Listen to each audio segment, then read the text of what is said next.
인사하고 시작하겠습니다. 주님 안에서 사랑합니다. 주님 안에서 축복합니다. 예, 오늘은 사도들이 이제 풀려나고 그 뒷이야기입니다. 사도들이 풀려나고 사도들은 제사장과 장로들의 말을 성도들에게 전합니다. 그리고 기도합니다.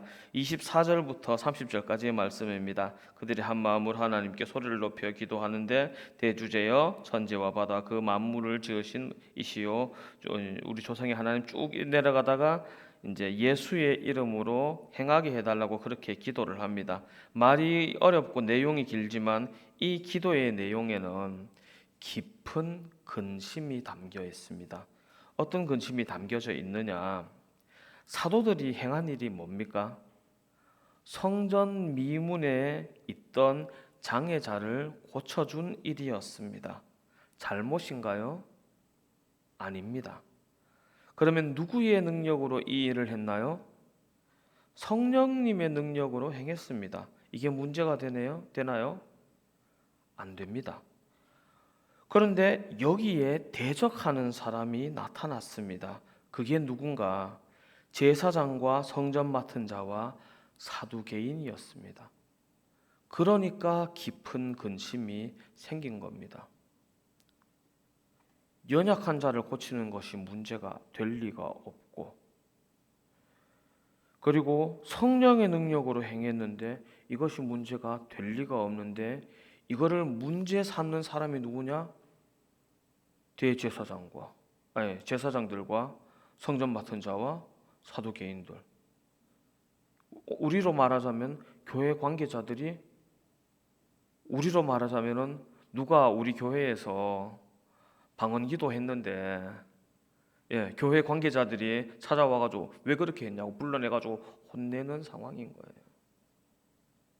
그러니까 근심이 될까요, 안 될까요? 근심이 됩니다. 왜? 싸우고 싶지 않아요. 주의 교회 안에서 싸우고 싶지 않아요. 그러니까 근심이 되는 겁니다. 그리고 사도들은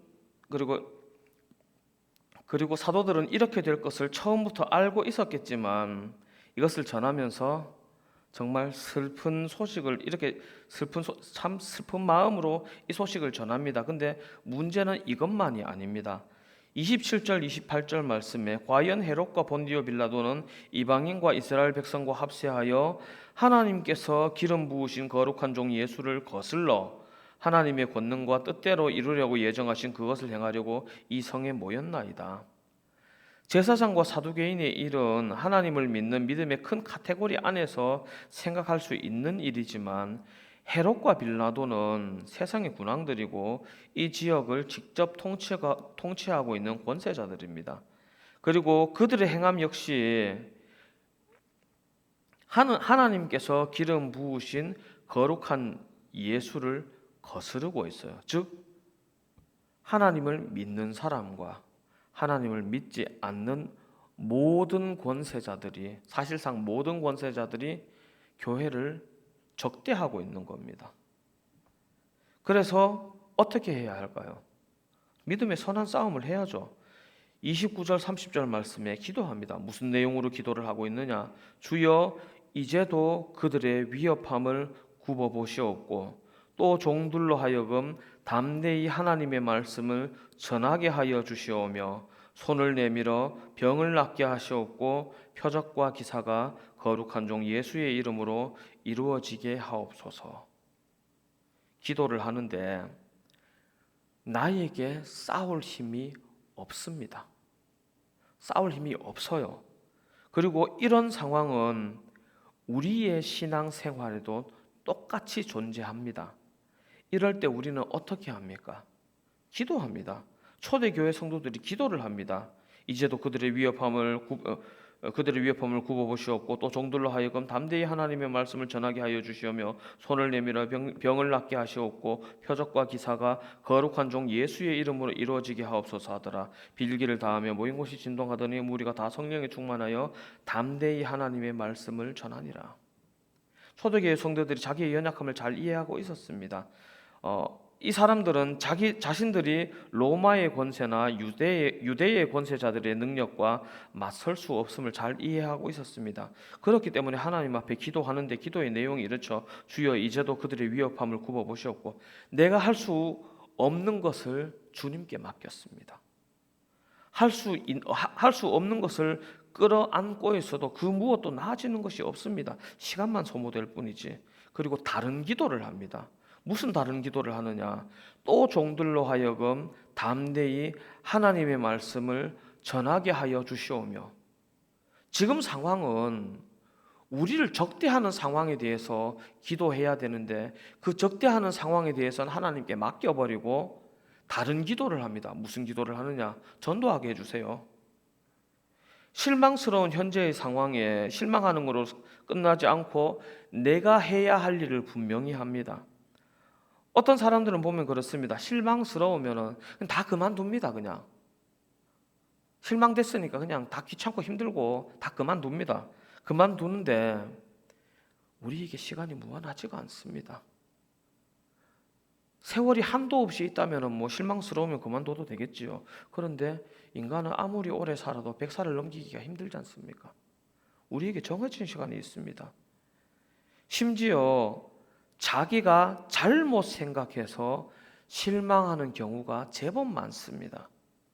그러니 세월을 헛되이 사용하는 친구들이 제법 많습니다. 하지만 우리는 실망스러운 일을 맞이할 때에 어떻게 해야 할까요? 세상에 실망스러운 일은 널려 있습니다. 더구나 그 실망스러운 것이 내가 어쩔 수 없는 것이라면, 어떻게 해결할 수 없는 것이라면 넘어가야죠. 왜냐하면 나에게는 따로 받은 소명이 있으니까. 다른 소명이 있어요. 우선순위가 앞서는 게 따로 있어요. 근데 실망했는 부분에 내가 묶여서 앞으로 나아가지 못한다면은 어떤 의미에서 본다면은 책임을 회피하는 게 됩니다. 초대교회 성도들은 이렇게 말합니다. 이렇게 기도합니다. 담대히 하나님의 말씀을 전하게 하여 주시오며, 저희가 이 모든 실망스러운 상황에서 기도하는데 뭐라고 기도하느냐? 주님께서 저희에게 주신 그 소명을 조차 살아가게 해주십시오. 우리가 상처를 받았지만, 두렵지만, 걱정되지만 내가 갈 길을 가게 하옵소서. 여기서 좀 이야기를 좀 옆으로 좀 빠지겠습니다. 수학을 포기하는 이유에 대해서 정말 많은 학생들이 수학을 포기하지 않습니까? 정말 많은 이유가 있지만 이런 경우도 제법 있습니다. 수학이라는 학문이 학생들이 말하기를 수학이라는 학문이 비겁하게 느껴진답니다. 윤 목사 뭐 이야기가 너무 옆으로 새는 거 아니냐라고 생각하실 수도 있는데 조금만 들어보십시오. 초등학교 저학년 아이들이 덧셈, 뺄셈, 곱셈, 나눗셈 할 때까지는 뭐 차곡차곡 뭐 빨리 하건 늦게 하건의 차이가 있지 야금야금 잘 따라와요. 잘 따라오는데 언제부터 아이들이 수학을 포기합니까? 수학에 X가 등장하기 시작하면서 수학 내려놓지 않습니까? 뭐 X 값을 찾아라. X가 뭐냐? 0 아니면 1이고 아니면 마이너스 1이고 다 항상 그런 식이잖아요. 그래서 아이들이 흔히 이렇게 말을 합니다. 아니 이걸 왜 해야 돼요? 그럼 대부분의 어른들이 이렇게 대답을 합니다. 수학은 꼭 필요한 과목이다. 네가 사용하는 휴대폰도 우리가 누리고 있는 모든 것들도 다 수학적 공식을 통해서 얻어진 것들이다. 그러니까 이걸 공부해야 된다. 이 말이 맞습니까? 틀립니까? 맞는 말이에요. 맞는 말인데 아이들이 묻는 것은 그런 의미가 아니에요. 덧셈, 뺄셈, 곱셈, 나눗셈은 눈에 보이는 목적이 분명히 있어요. 물론 방정식도 다 목적이 있지만은 아이들 눈에는 안 보여요. 이것과 저것을 더해서 얼마가 되는지 알아야 하니까 덧셈을 하는 거고, 이거하고 저걸 빼서 얼마가 남는지를 알아야 되니까 뺄셈을 하고, 이것과 저것을 전부 합쳐서 한꺼번에 계산하고 싶으니까 곱셈을 하고, 좀 나눠보고 싶으니까 나눗셈을 하는 건데, X가 뭔지 물어보니까 이 X가 뭔지도 모르겠는데 이유도 없이 내가 선생님한테 혼나가면서 배우는 이유를 모르겠는 거예요. 내가 이걸 왜 해야 돼? 아니, 선생님은 대답하세요. 저거의 값을 알아야 되니까. 아이들은 이렇게 대답합니다. 그냥 자가지고 가서 재세요. 그게 맞아요. 애들 말이 맞아요. 자가지고 가서 재는 게 제일 빠르고 제일 확실해요. 왜 그거를 계산하라고 애들 괴롭히고 있어요? 이유를 설명하지 못하고 동기부여를 못한 겁니다. 아이들이 왜 수학을 포기하는가? 이 베베 꼬인 문제를 왜 풀어야 하는지에 대한 동기부여가 되어지지 않았기 때문에 그렇습니다. 그런데 왜 뜬금없이 수학을 끌어왔느냐? 우리가 하는 믿음의 선한 싸움 역시 뻔히 아는 문제를 두고도 그것을 직접 손대기 애매하여 아픈 채로 돌아가는 경우가 거의 대부분이지 않습니까? 정답은 다 나와 있어요. 다 나와 있는데 정답을 던져주면 나 상처 입었어요. 안 나와. 그렇잖아요.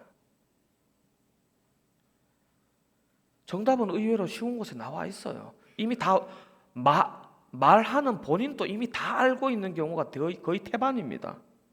그런데 우리는 이것을 돌아가야만 합니다. 돌아가야 하는데 때로는 이 모든 문제들에 대응하여 할 수 없는 일을 버려두고 할 수 있는 일을 찾아 나가야 할 때도 있어요.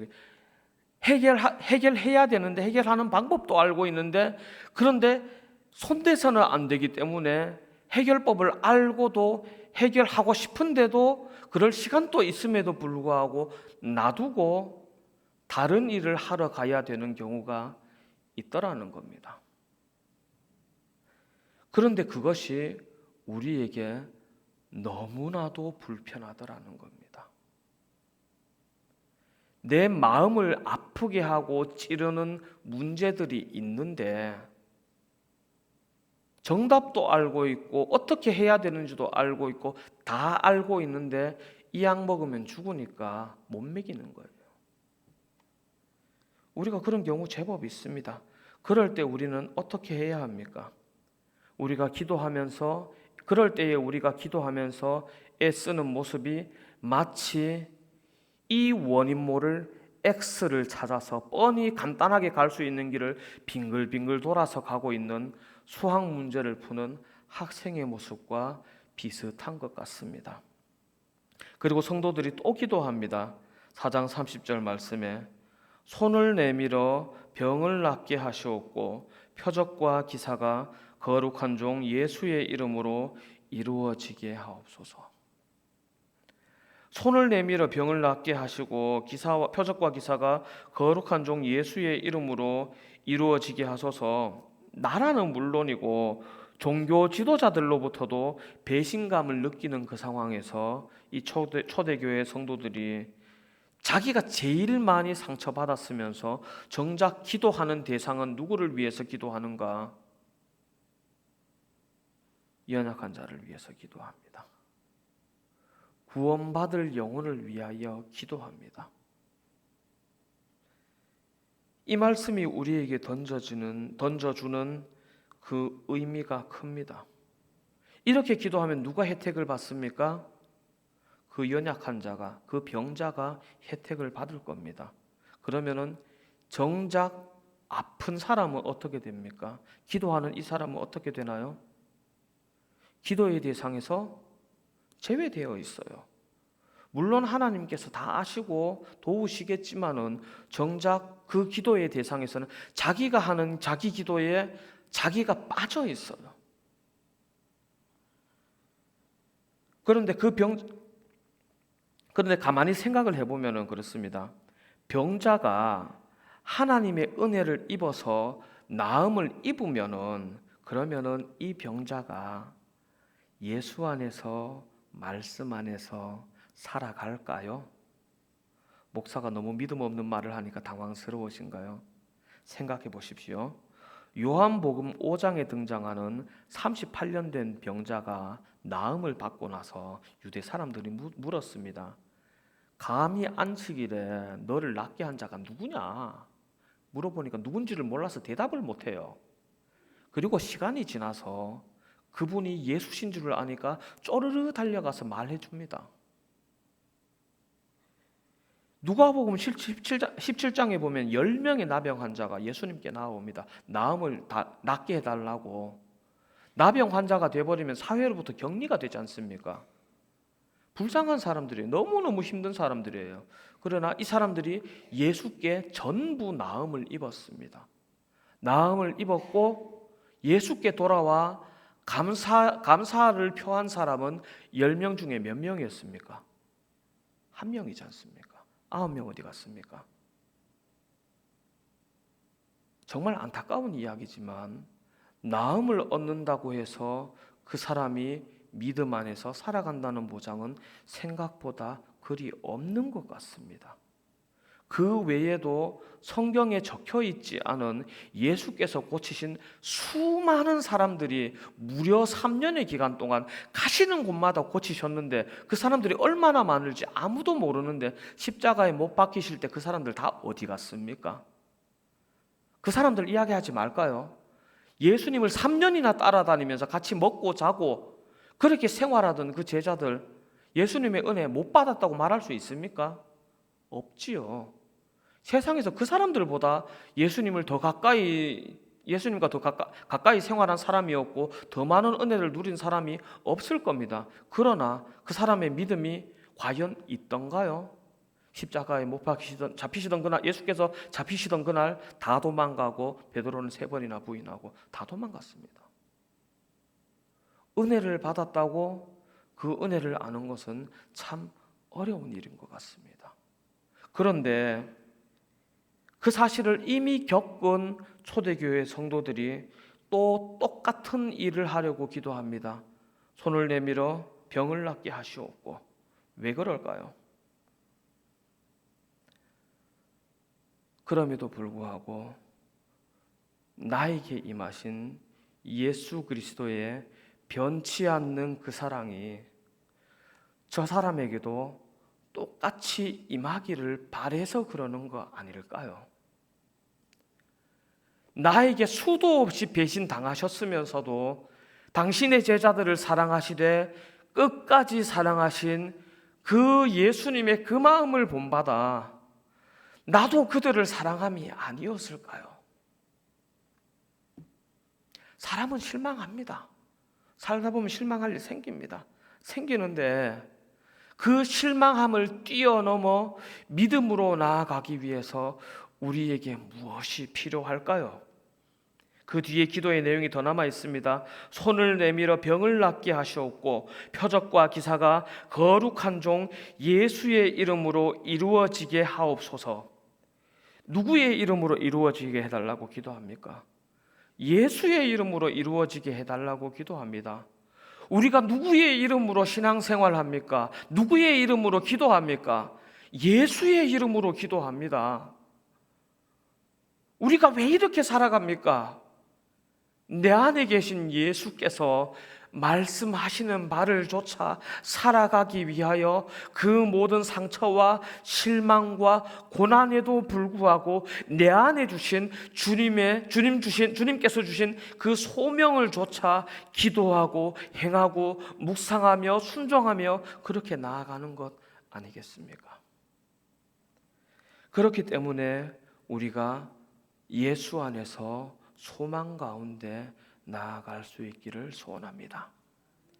그리하여 우리를 실망하게 하는 수많은 문제들 앞에서 그 문제들보다 먼저 앞서가신 우리를 끝까지 사랑하신 주 예수의 마음을 품어 우리가 누군가를 바라볼 때에 예수께서 우리를 사랑하심을 본받아 저를 사랑할 수 있게 하시고 우리가 무언가를 행할 때에 주께서 우리를 사랑하심을 본받아 주께서 행하심을 본받아 그렇게 순종하며 우리가 어디로 나아갈 때에 주께서 샬롬을 선포하시고 평강을 선포하시고 나아가심을 본받아 우리도 예수 안에서 평화를 선포하여 나아가 우리가 살아가는 그곳에 예수의 향기가 퍼져나가기를 주님 안에서 소원하고 축복합니다.